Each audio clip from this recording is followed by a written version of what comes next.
हमारे उत्तराखंड में ही नहीं, पूरे देश विदेश में हमारे गीतों को गीत जा रहे हैं। तो कहीं ना कहीं इसमें सोशल मीडिया का मैं बहुत बड़ा हाथ मानता हूँ। जो रील वाले जो कैमरे होते थे उनसे हम लोगों ने स्टार्ट किया था, और आज जो डिजिटल का एक बहुत बड़ा स्तर पे दुनिया पहुँच चुकी है। तो ये जो डीओपी बनने तक का सफ़र था, कैसा रहा ये? से हमारे बहुत सारे गीत मतलब काफ़ी 100 मिलियंस 300 मिलियंस तक भी चले गए। तो ये बहुत खुशी की बात है हमारे पूरे इंडस्ट्री के लिए। और भी पक्ष हमारे पहाड़ के होने चाहिए, तो वो उन पर थोड़ा गीत कम बन रहे हैं। ओवरऑल जो एक कंटेंट लोगों को पसंद आता है, तो उसमें उन सब की बहुत महत्वपूर्ण भूमिका होती है। आपने पहाड़ी गाने ज़रूर सुने होंगे और आप फ़ोन में वीडियोस भी देखते होंगे, और जो उसमें एक्टर्स काम करते हैं आपने वो भी देखा है, लेकिन उनके पीछे जो काम करते हैं, जो डीओपीज़ होते हैं और जितने भी अलग अलग मेंबर्स होते हैं, वो आपने नहीं देखेंगे। तो आज हम आपको गोविंद नेगी जी से मिलाते हैं, जो डीओपी हैं और ये उत्तराखंड के गानों में काम करते हैं। इनसे बातचीत करते हैं, इनके सफ़र के बारे में जानते हैं और क्या क्या इनका कहना है ये भी जानते हैं। तो चलिए इनसे ही बात करते हैं। सबसे पहले हम आपको मिलवा देते हैं। नमस्कार सर, कैसा लग रहा है न्यूज़ 31 में आके? पहले तो सभी को मेरा नमस्कार, जितने भी न्यूज़ 31 के दर्शक इस पॉडकास्ट को देख पा रहे हैं। सर, जैसे कि आप लगातार बहुत समय से काम करते आ रहे होंगे, क्या क्या कहाँ से आपकी शुरुआत हुई और क्या क्या आपने इस फील्ड में आगे किया है? देखिए, जहाँ तक मेरा इस फील्ड में आने का है, मैं 2007 से इस फील्ड में काम करता हूँ। और अभी लगातार, क्योंकि उस टाइम की टेक्नोलॉजी और आज की टेक्नोलॉजी में काफ़ी ज़्यादा फ़र्क है। जब हमने स्टार्ट किया था, वो एक जो रील वाले जो कैमरे होते थे उनसे हम लोगों ने स्टार्ट किया था, और आज जो डिजिटल का एक बहुत बड़ा स्तर पे दुनिया पहुंच चुकी है। तो बहुत ज़्यादा उस चीज़ में डिफरेंस हम लोगों ने देखा है उस चीज़ को। जी। तो और क्या क्या चैलेंज आपने फेस किए? जैसे पहले रील का होता था और अब जो है मॉडर्नाइजेशन आ गया, तो कैमरे अलग हो गए, थोड़ा डिजिटल हो गया है। तो आप लगातार इस चीज़ों में काम करते हो और काफ़ी अच्छे अच्छे हिट गानों में भी आपने काम किया है। तो क्या कहना चाहेंगे? बिल्कुल, पहले आप जहाँ तक, जैसे पहले सीडीज़ का जब दौर था, तो उस टाइम क्या था कि एक सीमित दायरे तक ही हमारे जो गीत हैं वो पहुँच पाते थे। कोई गढ़वाल के अगर जो गीत है तो वो गढ़वाल तक ही, क्योंकि सीडीज़ में एक रीजनल वाइज ही उसका मार्केट हो पाता था। लेकिन डिजिटल होने से, जब से ये सोशल मीडिया का यूट्यूब पर सॉन्ग्स आए, तो पूरा हमारे उत्तराखंड में ही नहीं, पूरे देश विदेश में हमारे गीतों को गीत जा रहे हैं। तो कहीं ना कहीं इसमें सोशल मीडिया का मैं बहुत बड़ा हाथ मानता हूँ। तो वो बहुत बड़े स्तर तक मतलब गीत पहुँच रहे हैं हमारे पहाड़ के आज की डेट में। तो बहुत सारे चेंजेस आए। पहले हमारे जो पहाड़ी, जो हमारी शादी बारात कोई फंक्शन होता था, उनमें भी बहुत कम गीत हमको सुनाई देते थे। दूसरे हिंदी पंजाबी सॉन्ग्स ज़्यादा बजते थे। लेकिन अब क्या है कि ये सब चीज़ें आप हम मैक्सिमम जो हमारे यहीं के गीत अब बजते हैं। तो ये बहुत अच्छा चेंज है। और मैं देख रहा हूँ कि बहुत 2007 से, जैसे मैंने कहा कि मेरी जर्नी स्टार्ट हुई थी, उस दौर से और इस दौर में काफ़ी ज़्यादा इम्प्रूवमेंट हमारे इंडस्ट्री में आया है, और धीरे धीरे लगातार बढ़ता जा रहा है। जी। जी। तो जैसे आपने बताया लगातार आप काम करते आए हैं और उस टाइम के जो गाने थे वो काफ़ी अलग थे और अभी भी वो लोगों को बहुत लोकप्रिय लगते हैं, और अभी के जो गाने हैं वो भी बहुत ज़्यादा लोकप्रिय हैं। तो आपको उस समय के कौन से गाने जो है लोकप्रिय लगते हैं और आपने उनमें काम किया हो? मैं बताऊँ, मैंने एक्चुअली बहुत सारे पुराने सॉन्ग्स में काम किया है। और मेरे से पहले भी जो गीत आए थे, जब मैं इस इंडस्ट्री में आया था, तो उससे पहले के गीतों का और आज के गीतों का, जहाँ तक आप बात कर रहे हैं कि लोकप्रियता बिल्कुल ज़रूर आज के गीतों को भी मिली है, उनके उस टाइम के गीतों को भी मिली है। तो उनमें थोड़ा डिफरेंस होता था कि आज के दौर के जो मैं मतलब मैक्सिमम जो मैं गीत देखता हूँ, तो लोगों को थोड़ा नाचने वाले जो डांसिंग नंबर्स है वो ज़्यादा पसंद होते हैं। और उसका एक माइनस पॉइंट हमारा पहले के और अब के उसमें थोड़ा ये हुआ है कि पहले जब सीडीज़ और कैसेट्स का दौर था, तो उसमें क्या होता था, 8 गाने बनते थे एक एल्बम में, मैक्सिमम 7-8 गानों को रखा जाता था। तो उसमें क्या होता था, सिंगर की कोशिश होती थी कि वो 8 अलग अलग टाइप के गाने थे। एक उसमें लव सॉन्ग भी रखे, एक भजन भी डाले, एक डांसिंग नंबर। और अब क्या है कि अब क्या हो रहा है कि हमें सोशल मीडिया हमारा प्लेटफॉर्म है, तो हम एक सॉन्ग को भी हम अपना डाल सकते हैं। तो उसमें सिंगर कोशिश ये करता है कि मैं अच्छे लोगों को जिसमें झुमा पाऊँ, वो वाले गीत आ रहे हैं। तो थोड़ा एक माइनस हमारे लिए थोड़ा सा ये है कि हमारे जो और भी पक्ष हमारे पहाड़ के होने चाहिए, तो वो उन पर थोड़ा गीत कम बन रहे हैं। तो ये थोड़ा मैंने उस चीज़ को महसूस किया है। और लेकिन कुछ अच्छे राइटर्स हैं, सिंगर्स हैं, जो उस तरफ जाते हैं, बीच बीच में वो गाने आते हैं। तो मैं थोड़ा दर्शकों से यही कहना चाहता हूँ कि उन गीतों को भी वो थोड़ा उस टाइप का प्यार दे, क्योंकि ठीक है, हर चीज़ की अपनी जगह एक वैल्यू होती है। मतलब आप, क्योंकि जहाँ हमें कोई फंक्शन है, तो जाहिर सी बात है हमें वहाँ पे डांसिंग नंबर चाहिए होंगे ज़रूर। लेकिन और भी हमारे पहाड़ की बहुत सारी हमारी खूबसूरती, हमारे कल्चर, हमारे हमारे संस्कृति बहुत हमारी इतनी विराट है हमारे पहाड़ की, तो उस खूबसूरती को उस गीतों के माध्यम से भी वो लव सॉन्ग के माध्यम से हम उसको भी दर्शा सकते हैं, दिखा सकते हैं। तो वो गीत भी ज़रूर आने चाहिए बीच बीच में, मेरा ऐसा मानना है। तो सर जैसे लगातार स्ट्रगल सबका रहता है और आपने तो काफ़ी लंबे समय से काम किया है, तो ये जो डीओपी बनने तक का सफ़र था कैसा रहा ये? हाँ बिल्कुल, जैसे कि हर किसी चीज़ के पीछे एक स्ट्रगल बहुत ज़रूरी होता है, तो हम लोगों ने भी बहुत बेसिक लेवल से उस चीज़ को सीखा है। और एक्चुअली मेरा जो मैं अपना बताऊँ तो मेरा बचपन से मेरा फ़ोटोग्राफी का मुझे बहुत शौक़ था।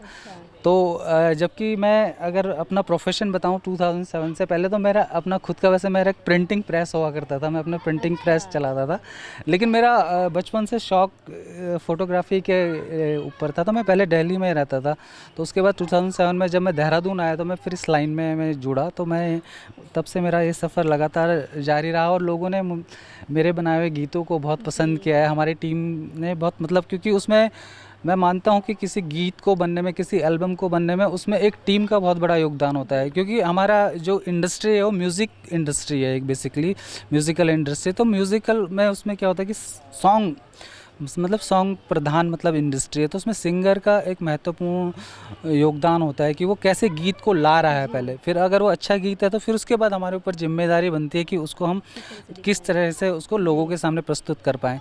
तो हमने बहुत सारे उत्तराखंड के गीत को, कल्चर को बनाए हैं, तो लोगों ने उनको बहुत पसंद किया है देश विदेश से हमें, क्योंकि आजकल डिजिटल सोशल मीडिया का ज़माना है, तो उससे बहुत एप्रिसिएशन मिलता है, तो हमें भी अच्छा लगता है उस चीज़ के लिए। सर जैसे आप डीओपी हैं, बनने का सफ़र आपका बहुत अच्छा रहा, तो इसका प्रोसेस क्या होता है? क्या-क्या चीज़ें इसमें लगती हैं? क्या-क्या आप काम करते हैं और क्या-क्या मशीन है जो आपने पहले नहीं देखी थी और अब जो है इस्तेमाल कर रहे हैं? जी बिल्कुल, मैं वही बता रहा था आपको कि 2007 में जो टेक्नोलॉजी थी वो बिल्कुल अलग थी, लेकिन उसके साथ-साथ क्योंकि आज की जो टेक्नोलॉजी वो डे बाय डे बहुत ही इम्प्रूव होती जा रही है, तो हमारे को उस चीज़ को एडॉप्ट करना बहुत ज़रूरी है। अगर आपको उसमें मेंटेन रखना है, आपको लगातार काम करते रहना है, तो उसमें आपको हर रोज़ नई चीज़ सीखनी पड़ेगी, तभी आप उस चीज़ को मेंटेन कर पाएंगे। तो पहले की टेक्नोलॉजी और अब की टेक्नोलॉजी में काफ़ी ज़्यादा फ़र्क है, लेकिन यह है कि उस टाइम संसाधन भी हमारे बहुत सीमित होते थे। जो जब स्टार्टिंग हमारे इंडस्ट्री का हुआ था, मतलब वीडियोस बनने स्टार्ट हुए थे, लेकिन आज हमारे पास संसाधन अच्छे हैं, प्रोड्यूसर्स मतलब बहुत अच्छा है, उनकी सोच अप्रोच है कि हमारे लिए अच्छे कंटेंट बने, तो उसके लिए अच्छा वो मॉनेटरी भी काफ़ी फंड्स मतलब वो लोग लगाते हैं यहाँ पे। तो इसलिए धीरे धीरे जैसे हमारे बहुत सारे गीत मतलब काफ़ी 100 मिलियंस 300 मिलियंस तक भी चले गए, तो ये बहुत खुशी की बात है हमारे पूरे इंडस्ट्री के लिए कि हमारे ना सिर्फ उत्तराखंड में ही नहीं, वो पूरे देश में, भारत के और विदेश तक मतलब वो गीत पहुंच रहे हैं। तो ये हमारे लिए बहुत खुशी की बात है कि जिस दौर से हमने शुरू किया था और आज इस मुकाम पर इंडस्ट्री पहुंची, तो बहुत अलग। हमें आपसे भी बात करके बहुत अच्छा लगा, जैसे कि आप लगातार काम करते आए हैं और देखा जाता है कि लगातार लोग एक्टर्स को ज़्यादा देखते हैं, सिंगर्स को देखते हैं और पीछे का जो काम है वो नहीं देखा जाता है, तो क्या कहना चाहेंगे? क्योंकि सबकी मेहनत रहती है इसमें और सभी का जो है पीछे रह जाते हैं, तो उनके लिए क्या कहना चाहेंगे? नहीं बिल्कुल, वही मैं बोल रहा था कि मेरा पहले से ही मानना है, जब से मैं इस लाइन में आया हूँ या मैं पहले से भी जो मेरा प्रोफेशन रहा है, तो मैं मानता हूँ किसी भी काम को होने में एक टीम वर्क का बहुत बड़ा इम्पोर्टेंस मैं मानता हूँ। टीम वर्क बहुत इम्पोर्टेंट होता है, तो उसमें हमारे चाहे वो सिंगर हो, जिसने उसमें म्यूज़िक किया है, एक्टर है, जो हमारे साथ को आर्टिस्ट होते हैं, या हमारी टेक्निकल टीम में जो लोग काम करते हैं हमारे साथ में, तो उन सब का बहुत महत्वपूर्ण योगदान होता है। तो ओवरऑल जो एक कंटेंट लोगों को पसंद आता है, तो उसमें उन सब की बहुत महत्वपूर्ण भूमिका होती है। तो मैं पूरे टीम को उसका श्रेय देना चाहता हूँ कि जो अच्छा कंटेंट प्रेजेंट हुआ है लोगों के सामने, तो उसमें सबका बहुत योगदान होता है उसमें। सर जैसे कि आपने कहा कि अब के गाने में थोड़े अलग हो गए हैं, तो लोगों को जो आजकल की पीढ़ी है उनको कोई मैसेज देना चाहेंगे इसको लेकर? नहीं, मैं वही, मेरा मैसेज तो मैं क्या दूंगा, पर मैं ये कहना चाहता हूँ कि आप कंटेंट हमारे पास बहुत है, हमारे पास हमारे डांसिंग नंबर्स आए, वो हमें उन चीज़ों से मैं उनका मतलब बुराई नहीं करता कि वो क्यों आ रहे हैं, उनकी भी अपनी जगह ज़रूरत है। लेकिन मैं सिर्फ ये कहना चाहता हूँ कि और भी बहुत सारे हमारे जो सब्जेक्ट हैं उन पे भी गीत बने। हमारे पहाड़ के मतलब बहुत खूबसूरती हमारे पहाड़ में है, जैसे मैंने बोला हमारे परंपराएं, हमारे कल्चर बहुत रिच है, तो उसको भी हम अपने गीतों के माध्यम से दिखाएं। हमारा एक गीत हमने ऐजा मेरा दानपुरा शूट किया था, तो उसको बनने में 2 साल हमने लगाए थे उसके वीडियो बनाने में। तो उस गीत में लोगों को बहुत पसंद आया था उसको, क्योंकि लोगों ने उसको पहाड़ के कल्चर को, वहाँ की खूबसूरती को उस गीत में देखा था। तो लोगों को लगा कि नहीं यार, वाकई में ये हाँ, हमारे पहाड़ बहुत खूबसूरत है। ऐसे बहुत सारे गीत और भी लोगों ने बनाए, तो वो खूबसूरती है हमारे पहाड़ में। तो हमारे कोशिश है कि वो धीरे धीरे ऐसे लोगों के बीच में आते रहे वो चीज़ें। सर, जैसे आप डीओपी का काम करें, तो क्या आप जो उत्तराखंड के युवा हैं उनको प्रेरित करेंगे कि वो काम इसमें कर सकते हैं और चीज़ों से हट के? बिल्कुल, मैं बिल्कुल बोलना चाहूँगा। और मेरे से बहुत सारे जो नए बच्चे हैं वो लोग भी, हम सोशल मीडिया का आजकल दौर है, तो लोग डिजिटल दौर से काफ़ी नए बच्चे हैं जो जुड़ना चाहते हैं कि सर हमें भी आपके साथ में काम करना है, हमें भी सीखना है। तो मुझे अच्छा लगता है कि नहीं, कि लोगों का इंटरेस्ट पहले क्या होता था, पेरेंट्स का भी एक केवल ये रहता कि नहीं पढ़ना है, आपको किसी जॉब के लिए अप्रोच करना है। लेकिन अब थोड़ा इसमें भी लोग अपना भविष्य देख पा रहे हैं, इसमें भी मतलब लोग जॉब देख रहे हैं। और इसमें है, आप टेक्निकली आदमी कोई होगा तो उसको कभी इस चीज़ में मतलब नुकसान नहीं है, आप ज़रूर से जा सकते हैं इस लाइन की ओर। और धीरे धीरे, जैसे मैंने बताया कि इंडस्ट्री काफ़ी ग्रो कर रही है, तो उसके लिए एक अपॉर्चुनिटी है, उसको एक अच्छे से आप सीख के आएँ, हमारी इंडस्ट्री के लिए भी अच्छा होगा, बच्चों के लिए वो एडिटर बने। क्योंकि पहले मैंने ये नोटिस किया कि हमारे यहाँ अधिकतर, जब मैंने शुरू किया था तो मैं मैक्सिमम लोगों को ये देखता था कि मुझे हीरो बनना है या हीरोइन बनना है, मतलब मैक्सिमम सबका यही रहता है। तो मैं यही कहना चाहता हूँ कि जो नए बच्चे हैं, यंगस्टर्स, आज की डेट में वो जा रहे हैं कि मुझे एडिटिंग भी सीखनी है, मुझे सिनेमेटोग्राफी सीखनी है, तो उसके लिए मतलब वो लोग अप्रोच कर रहे हैं, तो मुझे अच्छा लगता है। और वो लोग आएँ, आगे उनका भविष्य है इसमें, अच्छा है। चलिए, बहुत बहुत धन्यवाद, बहुत अच्छा लगा मैं आपसे बात करके। और आपको हम ऑल द बेस्ट कहना चाहेंगे, आगे भी आप अच्छे गाने हिट करते रहें और अच्छे अच्छे काम जो है आप करते ही रहें। बहुत बहुत धन्यवाद आप सभी का, थैंक यू। तो ये थे हमारे साथ डीओपी गोविंद नेगी सर। आपको की खास बातचीत कैसी लगी हमें कमेंट में ज़रूर बताएं, और चैनल को लाइक शेयर सब्सक्राइब करना ना भूलें।